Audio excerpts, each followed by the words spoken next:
Pressão do Brasil deixa de fora candidaturas de Nicarágua e Venezuela para fazerem parte do BRICS. Presidente Lula conversa por telefone com Vladimir Putin para acertar participação por videoconferência da cúpula realizada na Rússia. Programa de 58 milhões de reais do Ministério da Cultura teria beneficiado ONGs ligadas a assessores além de petistas. Ministro das Minas e Energia, Alexandre Silveira, pede pressa em processo que poderá resultar no rompimento do contrato com a Enel. Polícia do Rio de Janeiro age contra a nova facção criminosa que atua dentro de presídios e já movimentou 70 milhões de reais. Avião da FAB cai no Rio Grande do Norte e piloto ejeta antes de desviar o aparelho para longe de residências. Primeiro-ministro de Israel confirma que ataque de drone do Hezbollah conseguiu atingir a residência dele. E número antecipado de votos nas eleições presidenciais dos Estados Unidos já chegou a quase 18 milhões. Agora no Jornal das 22.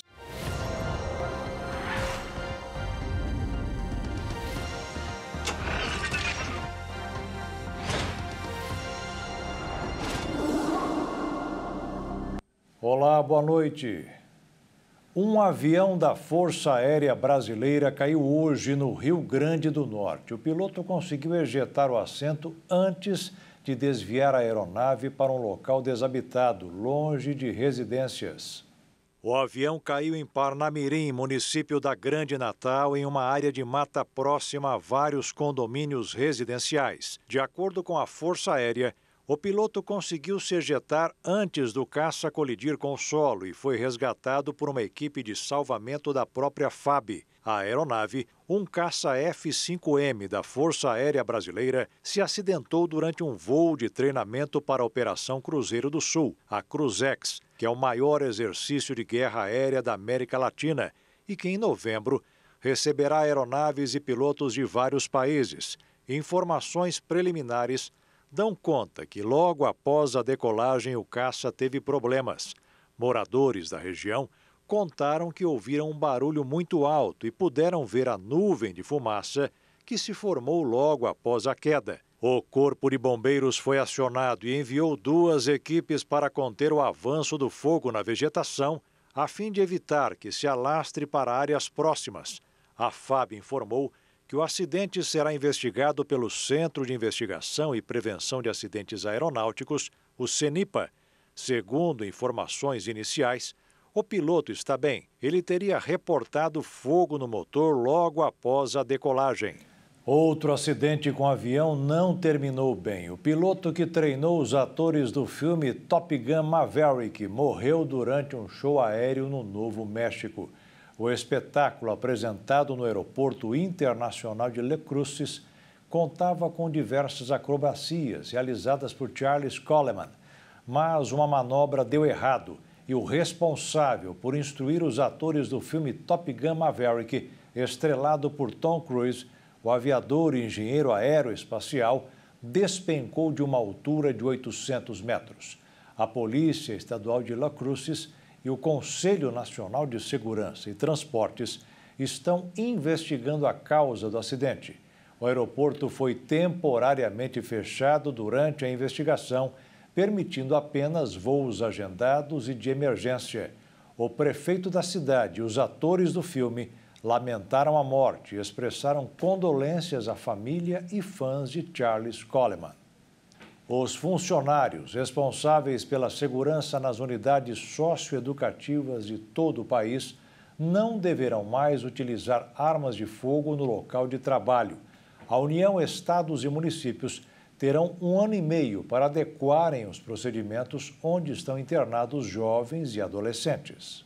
O Conselho Nacional dos Direitos da Criança e do Adolescente, o CONANDA, publicou recentemente a Resolução 252, que proíbe o uso de armas letais e menos letais em unidades socioeducativas no Brasil. A medida, que busca garantir a proteção de adolescentes e jovens entre 12 e 21 anos em regime de internação ou semiliberdade, estabelece diretrizes para evitar o uso de força desproporcional nessas instituições e promover soluções pacíficas para conflitos. A resolução se aplica ao Sistema Nacional de Atendimento Socioeducativo, exigindo que nessas unidades as ações dos agentes de segurança respeitem os direitos dos internos e priorizem formas não violentas de intervenção. O objetivo é combater a tortura e o tratamento degradante de jovens, oferecendo um local seguro, tanto para os adolescentes e funcionários, quanto para os familiares e visitantes. Além de proibir o uso de armas letais, a resolução sugere que, em casos excepcionais que exijam contentação física, sejam utilizados apenas equipamentos menos letais, como dispositivos de choque elétrico, balas de borracha e sprays de pimenta. A resolução também proíbe práticas como cortes de cabelo forçados e revistas invasivas, reforçando a dignidade dos adolescentes. Além disso, a norma garante o direito à participação dos internos em atividades educativas, culturais e recreativas, assim como o convívio familiar e comunitário, conforme previsto no Estatuto da Criança e do Adolescente. O CONANDA deu um prazo de 18 meses para que as gestões federal, estaduais e distrital adequem as unidades às novas normas, assegurando que as instalações socioeducativas sejam compatíveis com a capacidade dos estabelecimentos e respeitem as condições necessárias para o tratamento humanizado dos jovens em privação de liberdade. O número de mortes provocadas durante operações em São Paulo aumentou mais de 80% na gestão do atual governador Tarcísio de Freitas. As pessoas negras foram as mais atingidas. O levantamento é do Instituto Sou da Paz. A taxa de pessoas negras mortas pelas polícias civis e militar de São Paulo subiu 83% de janeiro a agosto deste ano, na comparação com o mesmo período do ano passado. Já a de brancos também aumentou, mas em uma proporção menor, de 59%. Em nota, a pasta disse que as forças de segurança estaduais realizam abordagens obedecendo parâmetros e procedimentos técnicos com absoluto respeito à lei. Nos primeiros 8 meses deste ano, 441 pessoas foram mortas no estado pelos agentes das forças de segurança em serviço, contra 247 no ano passado no mesmo intervalo. Isso representa uma alta de 78%. Desse total, 283 pessoas foram identificadas como negras, soma de pardas e pretas, e 138 como brancas. Outras 20 tiveram a raça ou a cor ignoradas no momento da elaboração do documento oficial da polícia. No ano anterior, foram 154 negros e 87 brancos mortos. De acordo com o levantamento, 2 de cada 3 mortos este ano eram negros, representando 64% do total. O percentual de mortes de brancos foi de 31%. Pretos e pardos representam 41% da população paulista. De acordo com o censo de 2020, a população branca representa 57,8%. A cidade de São Paulo e a região de Santos, na Baixada Santista, puxaram a alta no geral. Na capital, a quantidade de pessoas mortas por policiais em serviço passou de 76 para 118 de janeiro a agosto. Na área do DINTER 6, que abrange Santos e outras 22 cidades da região, passou de 54 para 109 mortes. A área está dentro das operações Escudo e Verão, que juntas deixaram ao menos 93 mortos. Para a diretora executiva do Sou da Paz, o crescimento da letalidade está associado a um esvaziamento do programa de controle do uso da força pela Polícia Militar. Os anos citados pela diretora do Sou da Paz foram aqueles em que houve expansão do programa de câmeras corporais para a Polícia Militar, algo que, no entendimento do Instituto, tem sido enfraquecido. A Polícia Civil do Rio de Janeiro realizou na manhã desta terça-feira uma operação contra a facção criminosa que age dentro dos presídios e se autodenomina Povo de Israel. Nos últimos 2 anos, o grupo movimentou 70 milhões de reais com golpes como o do falso sequestro. Segundo as investigações, a facção criminosa Povo de Israel surgiu há 20 anos e hoje influencia 18 mil detentos em 13 unidades prisionais, chamadas de aldeias. Esse volume representa 42% do efetivo prisional. Os agentes também descobriram que a facção se organizava para conquistar território fora das penitenciárias. Nessa primeira fase da Operação 13 Aldeias, foram cumpridos 44 mandados de busca e apreensão, bloqueio de contas correntes e respectivos ativos financeiros de 84 investigados, bem como o afastamento da função pública de 5 policiais penais. O grupo ganha dinheiro fazendo ameaças a comerciantes e moradores em áreas dominadas por outras facções, além do falso sequestro. As vítimas são forçadas a transferir dinheiro para contas de terceiros que repassam os valores conforme ordens da chefia do grupo. Segundo a polícia, o lucro dos golpes é dividido em 4 partes. 30% para o empresário responsável pelo celular, 30% para o ladrão executor do golpe e 30% para o laranja que recebe o dinheiro e o restante vai para o caixa comum do PVI. Esse grupo tem contribuído para a explosão de golpes no Rio. Nos primeiros 9 meses deste ano, foram quase 110 mil ocorrências de estelionato no estado, o equivalente a um caso a cada quase 4 minutos em média. Em nota, a Secretaria de Estado de Administração Penitenciária e os agentes da Delegacia Antissequestro do Rio de Janeiro destacaram que as ações para combater as atividades ilícitas promovidas pelo grupo foram intensificadas. O ídolo do Palmeiras, Jorge Valdívia, foi preso em Santiago, no Chile, acusado de abuso sexual. O ex-jogador foi denunciado por uma tatuadora. O suposto ato ocorreu no último domingo. Valdívia está sendo investigado desde segunda-feira. A tatuadora, que não teve a identidade revelada, disse que saiu com Valdívia e teria sido sedada. Ela diz também ter revisado a câmera de segurança do prédio em que mora e disse que nas imagens viu quando chegou acompanhada o ex-jogador do Palmeiras, Valdívia, e negou as acusações de abuso e prometeu colaborar com o esclarecimento dos fatos. E veja a seguir, a arrecadação do governo em setembro bateu recorde e o FMI aumentou a previsão para o crescimento da economia brasileira este ano. E ministro das Minas e Energia, Alexandre Silveira, pediu pressa em processo que poderá resultar no rompimento do contrato com a Enel.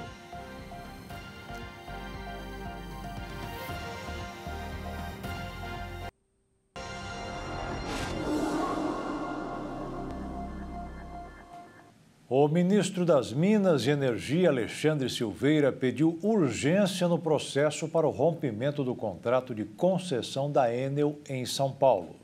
Alexandre Silveira encaminhou um ofício para a Agência Nacional de Energia Elétrica. Nele, o ministro de Minas e Energia cita os apagões registrados na semana passada e reclama da ausência de manifestação da agência sobre pedidos anteriores da pasta sobre um processo de caducidade da concessão da Enel. Abre aspas, diante desse cenário e dados os novos episódios, solicito a abertura imediata de processo administrativo que vise analisar eventual descumprimento ensejador de intervenção ou recomendação de caducidade para a concessão da Enel no estado de São Paulo, fecha aspas, diz então Silveira neste ofício. Nessa segunda-feira, a ANEEL emitiu um termo de intimação à distribuidora. A agência então alega ter havido descumprimento do plano de contingência elaborado pela própria empresa para enfrentar o período de chuvas e também reincidência do atendimento insatisfatório aos consumidores em situação de emergência. A intimação da Enel integra justamente um relatório de falhas e transgressões que inicia o processo ali para avaliação de recomendação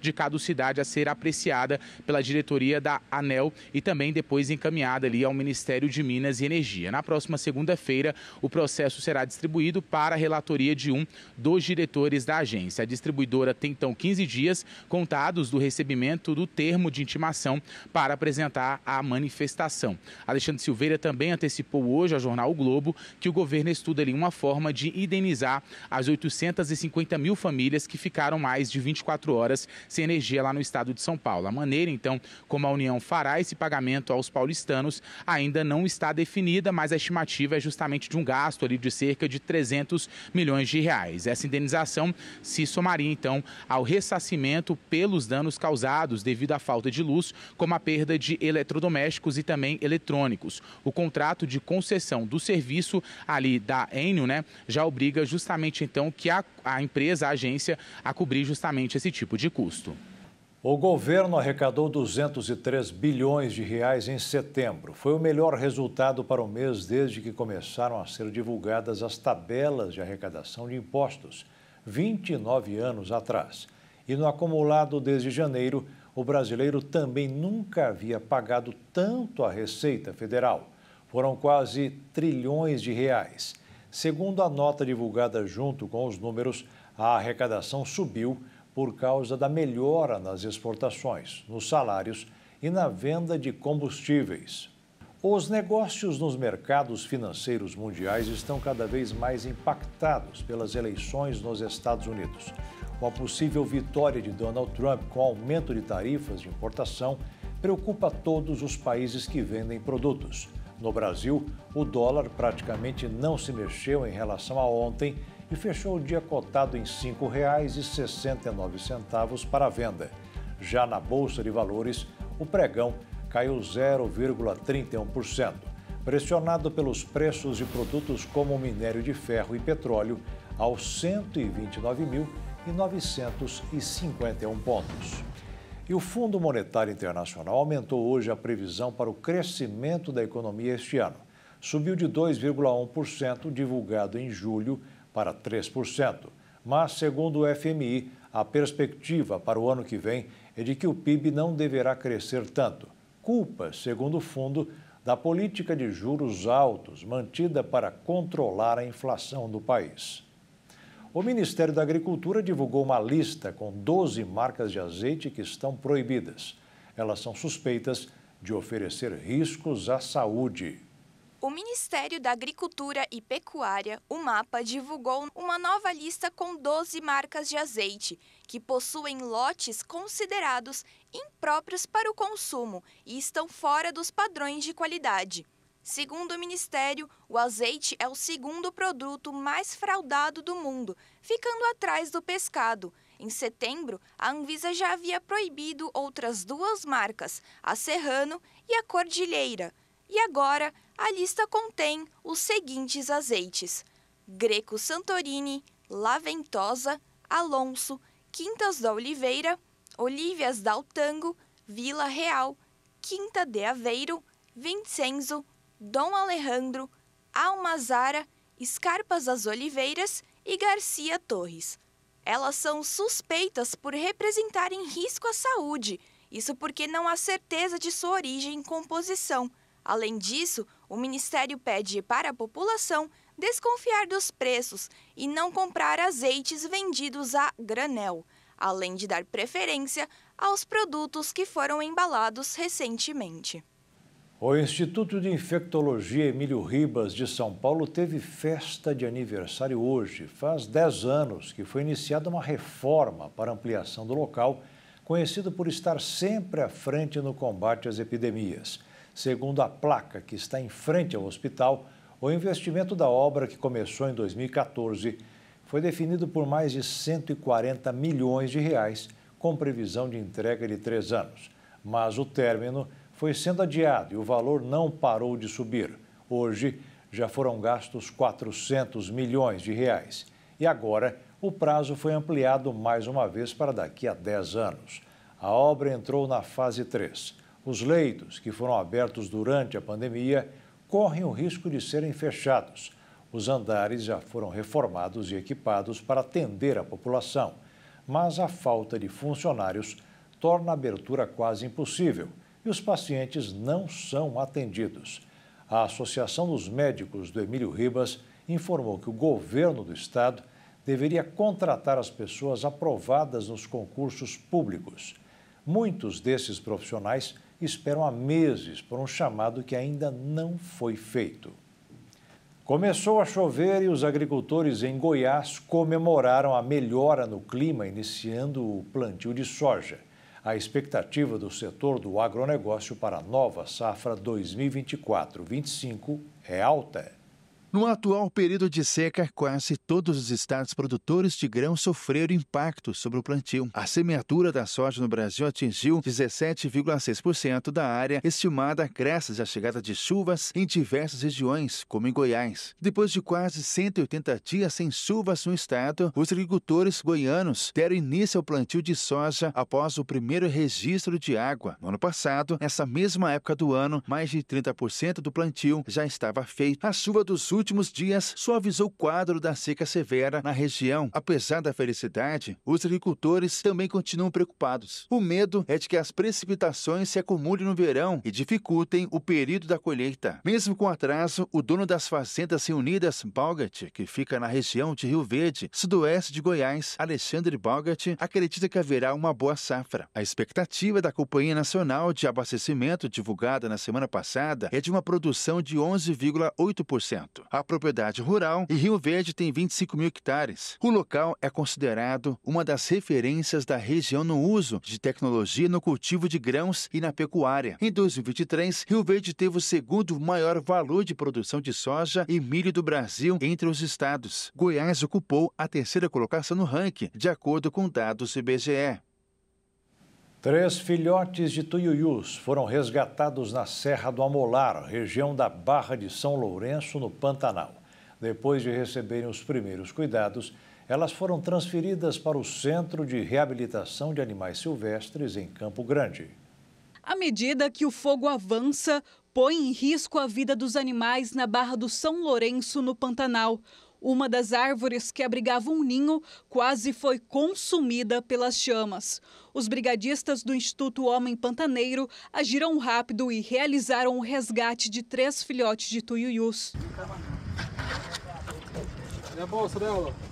Os filhotes estavam numa região de incêndios e estava sendo monitorado pelas equipes de resgate, para ver a necessidade de resgatá-los.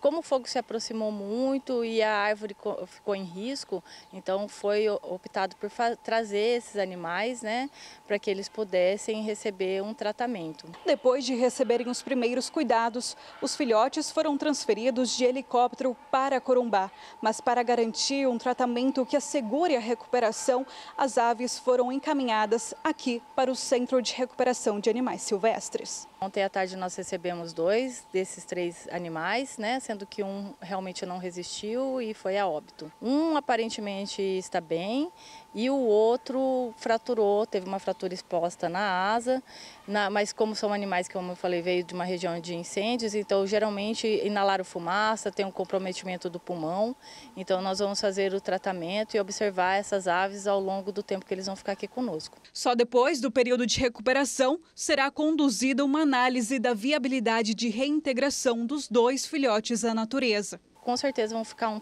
período até que ele possa ter condições, assim, que a gente veja que ele possa sobreviver sozinho na natureza. Então, eles são novos ainda, estavam no ninho, então não deve ter nem 3 meses de idade. Então a gente vai precisar simular esse habitat dele para que ele possa se desenvolver. E veja a seguir, pressão do Brasil deixa de fora candidaturas de Nicarágua e Venezuela para fazerem parte do BRICS. E programa de 58 milhões de reais do Ministério da Cultura teria beneficiado ONGs ligadas a assessores, além de petistas.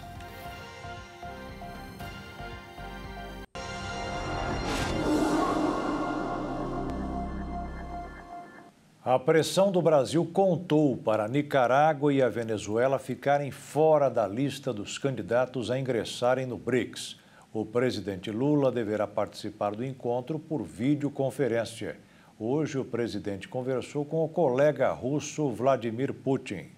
A conversa entre Lula e Vladimir Putin durou cerca de 20 minutos. Segundo a Secretaria de Comunicação da Presidência da República, Putin quis saber do estado de saúde do petista e lamentou a ausência de Lula na 16ª cúpula do BRICS, que teve início nesta terça-feira em Kazan, na Rússia. Lula também confirmou ao presidente da Rússia que participará da cúpula por videoconferência nesta quarta-feira, às 7 horas da manhã, horário de Brasília. O ministro das Relações Exteriores, Mauro Vieira, está representando o Brasil no evento e tem mantido contato com o presidente para coordenar a participação brasileira na cúpula dos BRICS. Caberá a ele repassar a Lula possíveis demandas sobre sua participação nas atividades do bloco. Além da participação na cúpula, essa seria a primeira oportunidade em que Lula se reuniria com Vladimir Putin desde o início do terceiro mandato, em janeiro de 2023. Até o ano passado, formado por Brasil, Rússia, Índia, China, África do Sul, agora o BRICS aumentou para 10 países. Por iniciativa da China, o bloco conta agora com o Egito, Irã, Emirados Árabes Unidos, Arábia Saudita e Etiópia. Há ainda pelo menos 30 outras nações interessadas em entrar para o clube, como Venezuela e Nicarágua, e outras que tentam preparar terreno para uma futura candidatura, como o Afeganistão, que tem o Talibã à frente do governo. Diante disso, Lula buscará temas relacionados à origem econômica do BRICS para mostrar que não compactua com a tese de que o grupo está crescendo como oposição ao Ocidente.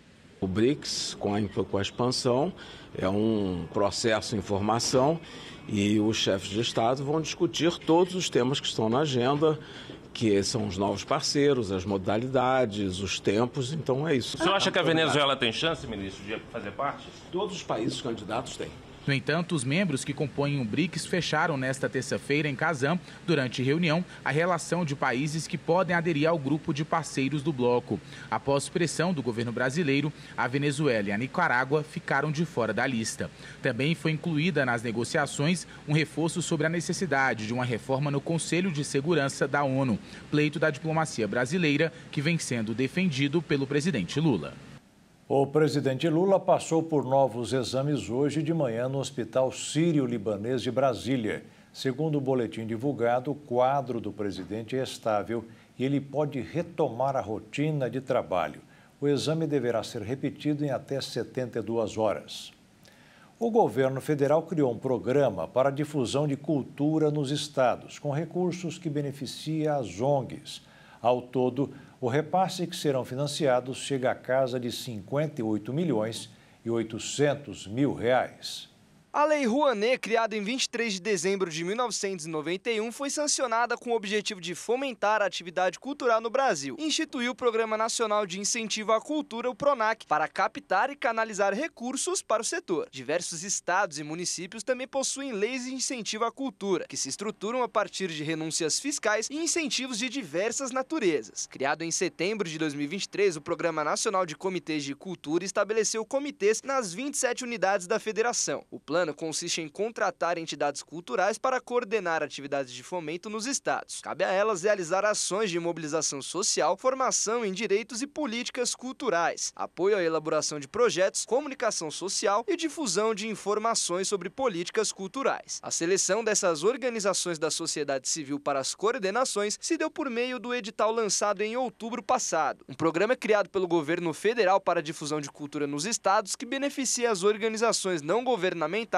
ligadas a 2 assessores do próprio Ministério da Cultura e a militantes do Partido dos Trabalhadores. Em 2 anos, os comitês de cultura instituídos pela ministra Margarete Menezes serão financiados com 58 milhões e 800 mil reais ao todo. Uma das entidades selecionadas para coordenar o Comitê de Cultura do Mato Grosso é o Instituto Mato Grossense de Desenvolvimento Humano. É a ONG que está em nome de Plínio Marques, o Plínio Katmandu. Ele é um dos alvos de uma investigação do Ministério Público da Operação Pão e Circo, que investiga desvios milionários na cultura do estado e lavagem de dinheiro. Os crimes teriam sido cometidos entre 2011 e 2018. Plínio Marques aparece como réu em uma denúncia oferecida à justiça em 2022 por suspeitas de peculato e organização criminosa. De acordo com o Ministério, as seleções foram feitas com base na capacidade técnica e na qualificação profissional dos contemplados. Ressaltou que os órgãos internos não apontaram conflitos de interesse e que não cabe julgamento de filiação partidária de coordenadores. A seleção dessas organizações nos termos de colaboração das entidades com o Ministério foram firmados em dezembro de 2023. De lá para cá, o governo já pagou cerca de 26% dos 58 milhões de reais destinados às ONGs.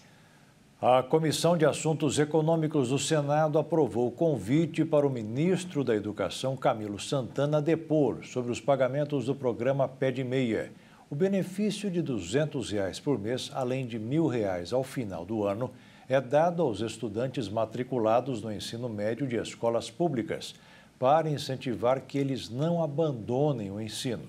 O problema é que o valor gasto no programa não é contado no orçamento e, por isso, os senadores querem ouvir o ministro. A polícia do Rio de Janeiro investiga a venda de Ozempic falso na cidade. A suspeita surgiu após uma mulher tomar o medicamento, passar mal e ser internada. O remédio é usado para emagrecer.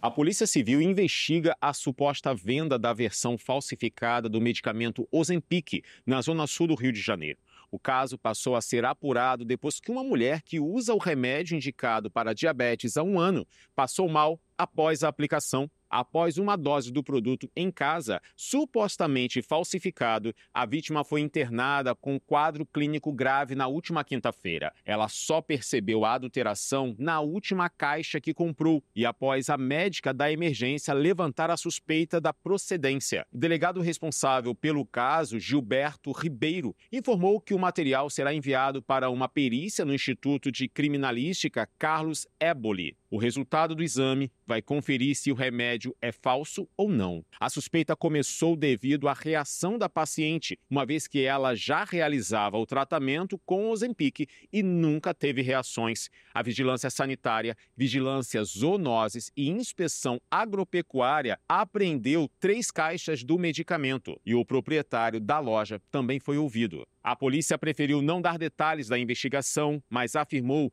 que a origem do produto será rastreada. Alguns sinais de desvios de qualidade ou adulteração do produto são alteração do aspecto, cor, odor, sabor, volume ou presença de corpo estranho. Sempre que houver dúvidas sobre algum medicamento, o usuário deve entrar em contato com o serviço de atendimento do laboratório farmacêutico para checar as informações e a origem do produto. Os eleitores não poderão ser presos a partir de hoje. A proibição está na legislação eleitoral e é aplicada 5 dias antes do segundo turno das eleições, que será realizado no próximo domingo.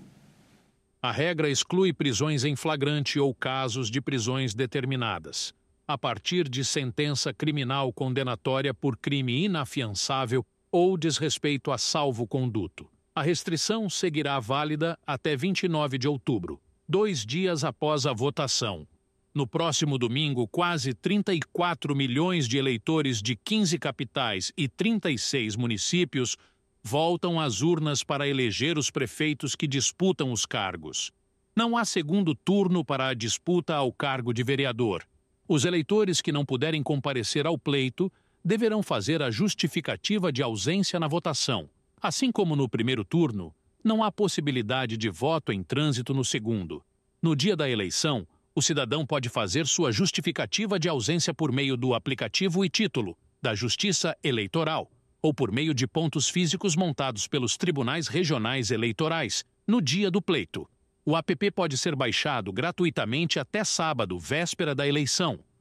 Quase 18 milhões de americanos já votaram para a escolha do novo presidente do país. As eleições serão no dia 5 de novembro, mas nos Estados Unidos é possível antecipar e votar pelo correio. Diferente do Brasil, o sistema eleitoral norte-americano, em que o voto não é obrigatório, oferece algumas opções para facilitar a vida dos eleitores. Uma parte prefere votar no dia das eleições, mesmo tendo às vezes de enfrentar grandes filas. Para quem não quer aglomerações, bem como para aqueles que estão ansiosos para votar em seus candidatos, quase todos os estados disponibilizam locais de votação por vários dias para o eleitor comparecer antecipadamente às urnas. De acordo com o Center for Election Innovation and Research, dos 50 estados dos Estados Unidos, 47 oferecem opções de votação antecipada. pessoalmente ou pelo correio. Somente em 3 estados, Alabama, Mississippi e New Hampshire, os eleitores vão às urnas no dia oficial das eleições. Quem não quiser ir pessoalmente requisita a cédula eleitoral, vota em casa e reencaminha às autoridades eleitorais por correio ou a coloca em caixas de depósito espalhadas pela cidade. Os dados já mostram que mais republicanos estão optando por antecipar o voto, reduzindo a vantagem de democratas nessa modalidade. Até agora já foram contabilizados 17.800.000 votos.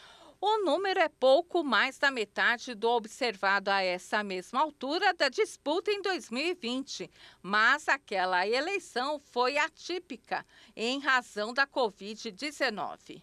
Os primeiros dias de votação antecipada em que o processo eleitoral já foi disparado bateram recordes de comparecimento às urnas. As duas campanhas investem em estratégias para animar os eleitores. A de Trump, por exemplo, iniciou uma turnê de ônibus pela Pensilvânia na segunda. O trajeto pelo estado acaba na sexta. Já os democratas estão aproveitando a retomada da turnê de Taylor Swift para lançar uma campanha focada nos eleitores jovens. Segundo o Pew Research Center, 246 milhões de americanos podem votar no pleito deste ano. Mas, como a participação é opcional, o número daqueles que de fato votam é sempre menor. Por isso, uma das prioridades das campanhas é levar seus eleitores às urnas. O grupo extremista libanês Hezbollah lançou um drone contra a casa do primeiro-ministro de Israel, Benjamin Netanyahu. O objeto aéreo atingiu a janela de seu quarto. O premier e sua família não estavam em casa na hora que aconteceu o ataque. Após o ataque, Benjamin Netanyahu acusou o Hezbollah de tentar assassiná-lo e a sua esposa depois que um drone foi lançado em direção à sua residência na cidade central de Cesareia. Anteriormente, o exército israelense disse ter capturado um total de 4 combatentes do Hezbollah desde o início de sua ofensiva terrestre no Líbano e divulgou imagens de vídeo que mostravam um deles respondendo a perguntas. Nessa terça-feira, o Hezbollah assumiu a responsabilidade pelo ataque com drone à casa do primeiro-ministro israelense Benjamin Netanyahu e reconheceu que alguns desses seus combatentes foram feitos prisioneiros pelo exército israelense. O porta-voz do Hezbollah, Mohamed Afif, fez as observações durante uma conferência de imprensa nos subúrbios ao sul de Beirute.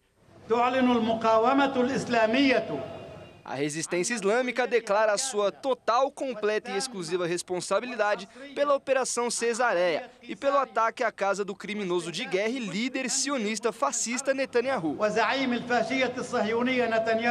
O Hezbollah ainda lançou cerca de 20 foguetes contra bases militares em Tel Aviv, capital israelense, e em Haifa. As ofensivas se deram poucas horas antes da chegada a Israel do secretário de Estado dos Estados Unidos, Antony Blinken.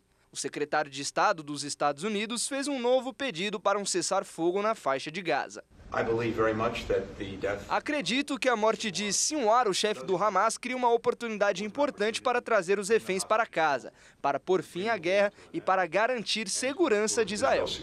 O porta-voz do exército israelense, contra-almirante Daniel Hagari, disse que suas forças estavam atacando o braço financeiro do Hezbollah. Um dos alvos atingidos foi um bunker onde estariam guardadas centenas de milhões de dólares em dinheiro e ouro no seu interior. O bunker estava localizado no hospital Al-Sahel, no coração de Beirute. Israel atingiu cerca de 300 alvos do Hezbollah no Líbano em 24 horas, intensificando a sua ofensiva.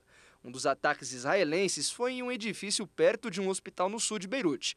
O Ministério da Saúde do Líbano disse que 13 pessoas, incluindo uma criança, foram mortas e outras 57 pessoas ficaram feridas no ataque. Os ataques ao reduto do Hezbollah, no sul de Beirute, ocorreram depois que o primeiro-ministro israelense acusou o grupo apoiado pelo Irã de tentar assassiná-lo. O exército israelense tinha como alvo os subúrbios ao sul de Beirute, após avisos de evacuação.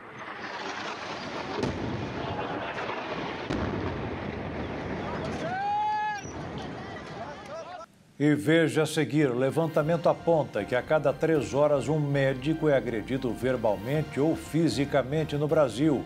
E nos Estados Unidos, casas feitas com lixo dispensam ar-condicionado e são exemplo de reciclagem no caminho do futuro.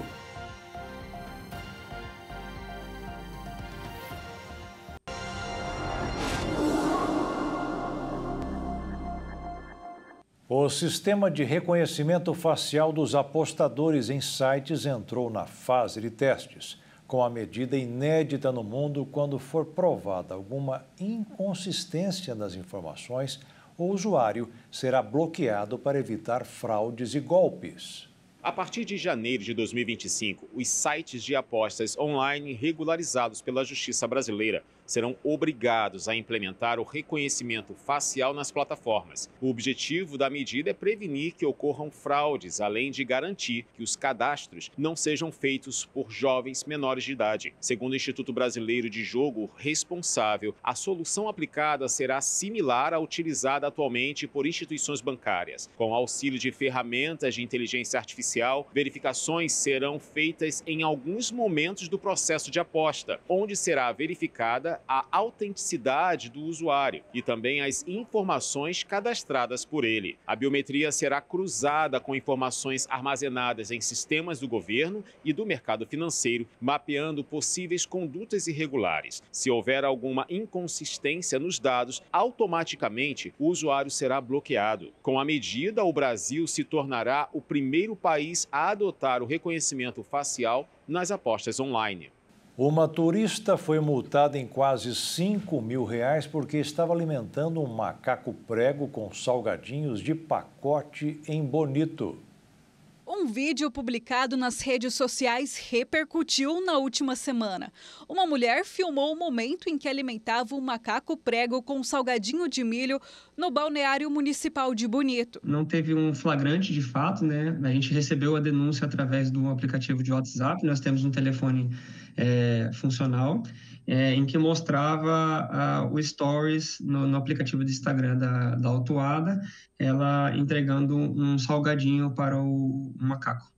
Então, dentro daquele fato, a gente fez contato com ela, informamos que aquilo seria um delito ambiental e foi tomadas as providências cabíveis. Mas o que muita gente não sabe é que alimentar animais silvestres é uma prática proibida por lei. Alimentar animal silvestre pode causar um desequilíbrio na fauna, né?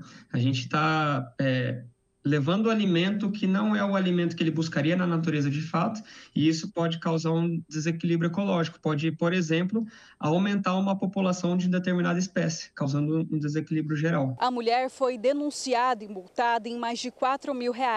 A prática é considerada um crime ambiental, com pena de 3 meses a 1 ano de detenção, caso a mulher seja condenada ao fim da investigação. O comandante da Polícia Ambiental de Bonito faz um alerta aos turistas que planejam visitar a região. Apesar de em tese, não ser uma prática nociva ao meio ambiente, né? Principalmente quando existe uma família com criança e aquelas crianças têm contato com os animais, a gente tem que sempre zelar pela convivência sustentável. Então, a gente tem esse privilégio de morar em Bonito e ter um ambiente que se confunde as pessoas com a natureza, né? E só que esse privilégio ele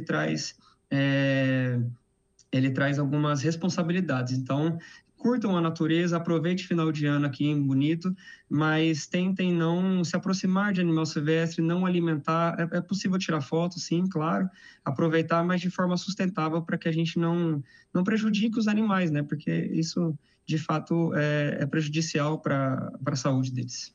E agora um caso chocante que aconteceu em São Paulo. Crianças foram internadas após terem contato com veneno de rato em uma creche.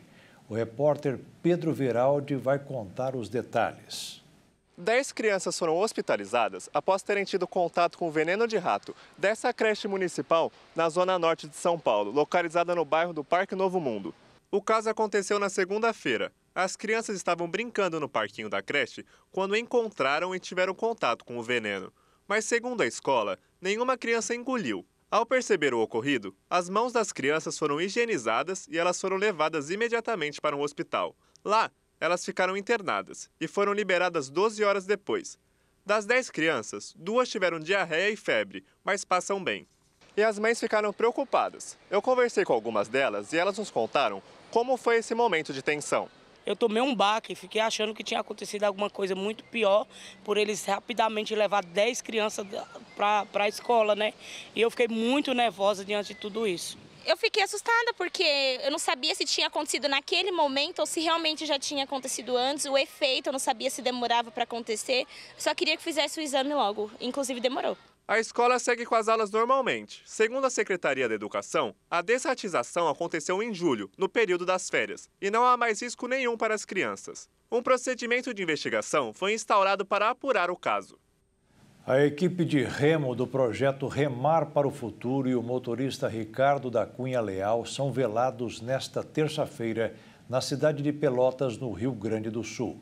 Os jovens atletas com idades entre 17 e 20 anos morreram após uma carreta de container perder o controle e tombar em cima da van que levava o grupo em Guaratuba, no Paraná. Apenas um dos passageiros sobreviveu. O acidente ocorreu na BR-376, em Guaratuba, no Paraná. Os 7 remadores tinham entre 15 e 19 anos, segundo a Polícia Rodoviária Federal, e faziam parte do Clube Centro Português e do projeto Remar para o Futuro, uma iniciativa do município de Pelotas. O coordenador, de 43 anos, e o motorista da van, de 52, também morreram no local. Apenas um jovem, de 17 anos, e o condutor do caminhão, de 30 anos, sobreviveram. Eles foram levados ao Hospital Municipal São José, em Joinville, Santa Catarina, com ferimentos leves. Receberam alta nesta manhã. De acordo com a Polícia Rodoviária Federal, o motorista da carreta aparentemente perdeu os freios e colidiu na traseira da van. Com o impacto, o veículo menor bateu em outro carro, rodou na rodovia e em seguida foi arrastada para fora da pista pelo caminhão que tombou sobre ela. Agora, a Delegacia de Delitos de Trânsito de Curitiba vai instaurar uma investigação para entender as causas do acidente e saber se a carreta estava em alta velocidade. A equipe de atletas estava retornando a Pelotas após participar do Campeonato Brasileiro de Remo em São Paulo. Morreu nessa manhã o ex-zagueiro Tonhão, ídolo da torcida do Palmeiras. O falecimento foi postado nas redes sociais pela família do zagueiro, que fez história no clube. O motivo da morte não foi informado.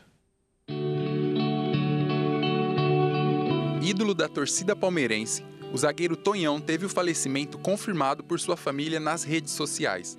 O ex-jogador de 55 anos de idade, que estava internado, não teve a causa da morte informada. O Palmeiras e a Federação Paulista de Futebol prestaram homenagens ao craque em suas redes sociais. Multicampeão pelo Palmeiras, Tonhão jogou por muitos outros clubes em sua carreira vitoriosa, mas foi com a camisa do Verdão que o zagueiro raiz ganhou destaque. Formado na base alviverde, o jogador atuou em 161 partidas pelo Palmeiras e deixou seu nome na história do clube com títulos importantes, como o bicampeonato brasileiro de 93 e 94. De acordo com um novo levantamento realizado pelo Conselho Federal de Medicina, um profissional da saúde sofre algum tipo de violência a cada 3 horas no país enquanto trabalha. A estimativa foi feita com base na análise de boletins de ocorrência registrados nas delegacias de Polícia Civil entre 2013 e 2024. Os resultados mostram que, ao longo do período, foram 38 mil registros, uma média de 9 casos de violência por dia contra os profissionais enquanto atuavam num estabelecimento de saúde, público ou privado. O Conselho destaca ainda que há uma tendência crescente. De 2013 para 2023, o número cresceu 49,6% e chegou ao recorde de 3.993 ocorrências, uma média de 11 por dia e 2 por hora no ano passado. Segundo o levantamento do Conselho Federal de Medicina, ao longo da década, os boletins relataram casos de ameaça, injúria, desacato, lesão corporal, difamação, entre outros crimes. Há, inclusive, registros de mortes suspeitas dentro de estabelecimentos de saúde. Os locais foram unidades de saúde, hospitais, consultórios, clínicas, prontos socorros, laboratórios e demais espaços semelhantes. Os autores dos atos violentos foram principalmente principalmente pacientes, familiares dos atendidos e desconhecidos. Casos de ameaça, injúria e até lesão corporal cometidos por colegas de trabalho foram registrados, mas em menor número. Em relação ao gênero, o número de casos foi semelhante entre homens e mulheres, alinhado à proporção atual de médicos brasileiros. Em 2024, já foram reunidos 1.177 episódios de violência, mas muitos estados não forneceram informações mais recentes ainda. De acordo com o Conselho Federal de Medicina, os resultados levam a crer que essa violência ocorre não apenas com médicos, mas também com outros profissionais da área da saúde. São dados coletados tanto de serviços privados como públicos do país. A arquitetura sustentável tem ganhado destaque ao redor do mundo. No deserto do Novo México, as casas feitas de lixo dispensam ar-condicionado. Os moradores enfrentam os extremos de temperatura no sudoeste dos Estados Unidos. Cada casa é uma obra de arte única. No solo quente e árido do deserto, uma inovação silenciosa está em andamento. Esse é o futuro das habitações sustentáveis. Casas construídas com materiais reciclados. No deserto do Novo México é possível encontrar casas construídas de pneus, garrafas de vidro e latas. Elas são projetadas para serem autossuficientes para produzir a própria energia, coletar a água da chuva e cultivar alimentos. Algumas dessas residências lembram palácios e outras até mesmo parecem com templos antigos. Elas foram criadas há quase 40 anos na cidade de Taos e são casas ecológicas conhecidas como airships. O movimento das airships começou mesmo em Taos nos anos de 1970 pelo arquiteto Michael Reynolds. Segundo ele, o seu objetivo era apenas praticar motocross, por diversão, quando se mudou para a cidade em 1969, mas teve um momento de inspiração. O arquiteto construiu sua primeira casa de latas de cerveja em 1971. Demorou um tempo até que a ideia de Reynolds alcançasse um público. Agora, a técnica atrai turistas do mundo todo para a cidade de Taos. Com um design inteligente que aproveita a ventilação natural e o isolamento eficaz, esses lares representam uma nova maneira de viver em harmonia com o meio ambiente. A temperatura interna permanece perto de 21 graus durante todo o ano e a maioria delas consome apenas energia solar. A busca por essas casas vem crescendo. Os valores variam de cerca de 2,8 milhões a 5,1 milhões. E elas também estão disponíveis para pernoite por mais de R$1.000. E o Jornal das 22 termina aqui. Uma boa noite para você e fique na paz. Tchau.